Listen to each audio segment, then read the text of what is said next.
दोस्तों, क्या आप जानते हैं बुध हमारे सोलर सिस्टम का सबसे छोटा ग्रह है और हर एक बीतते दिन के साथ ये और ज्यादा छोटा होता जा रहा है। और क्या आपको पता है, जुपिटर यानी बृहस्पति आकार में इतना बड़ा है कि इसके अंदर हमारे सौर मंडल के बाकी सभी ग्रह 2 बार समा सकते हैं। हमें यकीन है आपको ये बातें पहले से पता नहीं होंगी। इसका कारण यह है कि पूरे सौर मंडल में सिर्फ पृथ्वी ही हमारा ग्रह है और हम बस इसी के बारे में जानते हैं। लेकिन क्या आपने कभी सोचा है कि सौर मंडल के बाकी ग्रहों की जमीन, वहां का वायुमंडल, हवा, पानी और तापमान कैसा है और इन अलग अलग ग्रहों से हमारा सूर्य कैसा दिखाई देता है? आज हम आपको सौर मंडल के सभी ग्रहों की एक ऐसी सैर कराने वाले हैं जिसके बाद आप इन्हें कभी भूल नहीं पाएंगे। साथ ही हम आपको एक एक ग्रह के रियल तस्वीरें और फुटेज भी दिखाएंगे ताकि आप इनका असली रूप देख सकें। इसलिए वीडियो को अंत तक जरूर देखिएगा।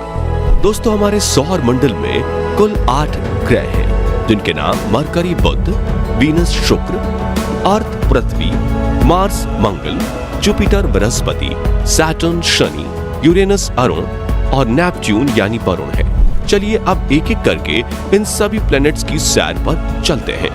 सबसे पहले बात करते हैं मरकरी की, जो सभी ग्रहों में सूर्य के सबसे ज्यादा नजदीक है।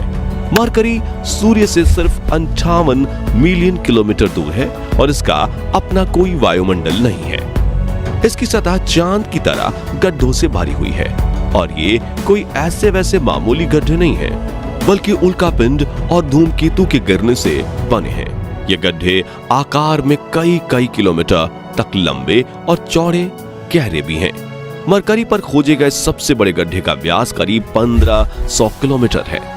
कोई वायुमंडल ना होने की वजह से यहाँ दिन में तापमान 450 डिग्री सेल्सियस तक पहुंच जाता है, जबकि रात के समय -180 डिग्री को क्रॉस कर जाता है। इसलिए इस ग्रह पर इंसानों का ठहरना बिल्कुल नामुमकिन है।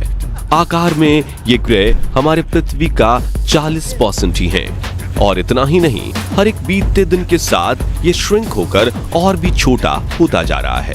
वैज्ञानिक बताते हैं कि पिछले करीब 4 बिलियन सालों में ये ग्रह 14 किलोमीटर घट चुका है और इसके घटने की वजह है रात को पड़ने वाली सर्दी।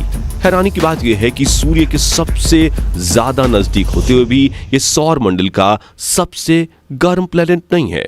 चलिए अब चलते हैं हमारे सोलर सिस्टम के दूसरे ग्रह शुक्र यानी वीनस की तरफ, जो सूर्य से 108.2 मिलियन किलोमीटर दूर है। वीनस हमारे सौर मंडल के उन 2 अनोखे ग्रहों में से एक है जो अपने अक्ष पर उल्टा यानी पूरब से पश्चिम की ओर घूमते हैं। ये हमारे सौर मंडल का सबसे गर्म ग्रह है और इसका वायुमंडल सल्फ्यूरिक एसिड के बादलों से बनी कई किलोमीटर मोटी परतों से ढका रहता है। इसके वायुमंडल में मुख्य रूप से कार्बन डाइऑक्साइड मौजूद है, जिसकी वजह से ग्रीन हाउस गैस इफेक्ट बनता है और सूर्य की गर्मी वायुमंडल में कैद होकर रह जाती है। यही वजह है कि इस ग्रह का तापमान 464 डिग्री सेल्सियस को टच कर जाता है। वीनस ग्रह पर कई सारे सक्रिय ज्वालामुखी मौजूद हैं और इसकी सतह भी बड़ी चट्टानों और ज्वालामुखी से निकले लावा से मिलकर बनी है। यहाँ का वायुमंडल ये दबाव पृथ्वी की तुलना में 90% ज्यादा है। इसका मतलब ये है कि यहाँ पर चलना हमें ऐसा महसूस होगा जैसे हम समुद्र के कई किलोमीटर नीचे चल रहे हों। यही वजह है कि इस ग्रह पर भेजा गया कोई भी मिशन या स्पेसक्राफ्ट ज्यादा समय तक सरवाइव नहीं कर पाता। साथियों, वीनस के बाद बारी आती है हमारी पृथ्वी की, जो सौर मंडल का अकेला ऐसा ग्रह है जिस पर जीवन संभव है। क्योंकि हम अपने पृथ्वी के बारे में सब कुछ पहले से ही जानते हैं, इसलिए चलिए इसकी बात हम नहीं करते। तो पृथ्वी के बाद बारी आती है मंगल यानी मार्स की। इस प्लेनेट की सतह और मिट्टी लाल रंग की है और स्पेस से देखने पर यह लाल रंग की गेंद के जैसा नजर आता है, इसलिए इसे रेड प्लेनेट भी कहते हैं। पृथ्वी के बाद मंगल ही एक ऐसा ग्रह है जिस पर हम इंसानों को जीवन के पनपने की सबसे ज्यादा उम्मीद है। यहाँ की जमीन में आयरन की मात्रा बहुत अधिक है और यही इसकी धूल और मिट्टी में भी पाया जाता है। यहाँ का वायुमंडल पतला और ठंडा है, जिसके चलते इसकी सतह पर पानी ज्यादा देर तक लिक्विड फॉर्म में नहीं रह पाता। मंगल पर धूल भरी आंधी और तूफान आना आम बात है। सूर्य से करीब 228 मिलियन किलोमीटर दूर होने की वजह से यहाँ का औसत तापमान -55 डिग्री सेल्सियस रहता है, जबकि इसका मैक्सिमम टेम्परेचर सिर्फ 30 डिग्री सेल्सियस तक ही पहुंच पाता है। यहाँ की सतह हमारी पृथ्वी के चट्टानी और रेगिस्तानी इलाकों से काफी मिलती जुलती है। वैज्ञानिकों का अनुमान है कि शायद एक समय मंगल ग्रह पर जीवन रहा होगा। दोस्तों, मंगल के बाद अब नंबर आता है बृहस्पति यानी जुपिटर ग्रह का, जो कि हमारे सोलर सिस्टम का सबसे बड़ा ग्रह है। इसके आकार का अंदाजा आप इसी बात से लगा सकते हैं कि इसके अंदर 1300 पृथ्वी समा सकती है। जुपिटर एक गैस जायंट है, जिसका मतलब है कि यह कोई ठोस सतह वाला ग्रह नहीं है, और यह ग्रह सिर्फ गैस है और उसमें मौजूद तरल से मिलकर बना हुआ है। जुपिटर का वायुमंडल मुख्य रूप से हाइड्रोजन और हीलियम गैस से बना है, लेकिन इसमें कुछ मात्रा में अमोनिया और मीथेन भी शामिल हैं। करीब से जुपिटर बेहद खूबसूरत और रंगीन दिखने वाला बादलों जैसा नजर आता है, लेकिन आप इनकी सुंदरता पर मत जाइएगा, क्योंकि इन बादलों में आप एक सेकंड भी जिंदा नहीं रह पाएंगे। खैर, चलिए आगे बढ़ते हैं अगले ग्रह की ओर, जिसे हम सैटर्न और शनि के नाम से जानते हैं। शनि ग्रह का ख्याल मन में आते ही सबसे पहले हमारा ध्यान इसकी बड़ी बड़ी रिंग्स पर जाता है।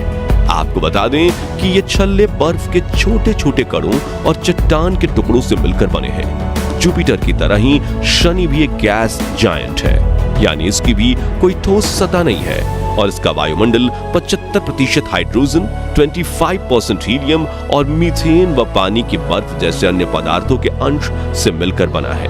जुपिटर के बाद शनि हमारे सौर मंडल का दूसरा सबसे बड़ा ग्रह है। पृथ्वी से अगर इसकी तुलना की जाए तो इसका व्यास 10 गुना ज्यादा है। शनि के बहुत सारे चंद्रमा हैं। अब तक इसके 80 से ज्यादा चंद्रमा खोजे जा चुके हैं और वैज्ञानिकों की खोज अभी भी जारी है। कैसिनी नाम के एक अंतरिक्ष यान ने शनि और इसके चंद्रमा का अध्ययन करने में 13 साल से ज्यादा का समय बिताया है। यही वो मिशन है जिसने शनि और इसके छल्ले से जुड़े रहस्यों को पहली बार उजागर किया था। हमारे सौर मंडल में सैटर्न के बाद बारी आती है यूरेनस ग्रह की, जिसे हम अरुण कहकर बुलाते हैं। वीनस के बाद यूरेनस ही एक ऐसा ग्रह है जो अपनी दूरी पर पूरब से पश्चिम दिशा में घूमता है। ये हमारे सोलर सिस्टम का सबसे ठंडा ग्रह है, जिसके चलते इसे आइस जायंट भी कहा जाता है। इस ग्रह का तापमान -224 डिग्री सेल्सियस तक नीचे चला जाता है। यूरेनस का वायुमंडल 83% हाइड्रोजन और 15% हीलियम से मिलकर बना है, जिसके अंदर थोड़ी बहुत मात्रा में मीथेन, पानी और अमोनिया के अंश भी मौजूद हैं। यूरेनस का आकार हमारी पृथ्वी से लगभग 4 गुना बड़ा है।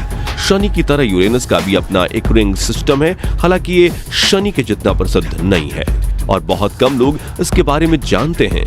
इन छल्लों की खोज पहली बार 1977 में की गई थी और फिर बाद में साल 1986 के दौरान वॉयेजर 2 अंतरिक्ष यान द्वारा इसकी पुष्टि भी की गई। तो चलिए इस सफर में आगे बढ़ते हुए हम बात करते हैं हमारे सौर मंडल के 8वें यानी आखिरी ग्रह नेपच्यून, जिसे वरुण कहा जाता है, इसके बारे में।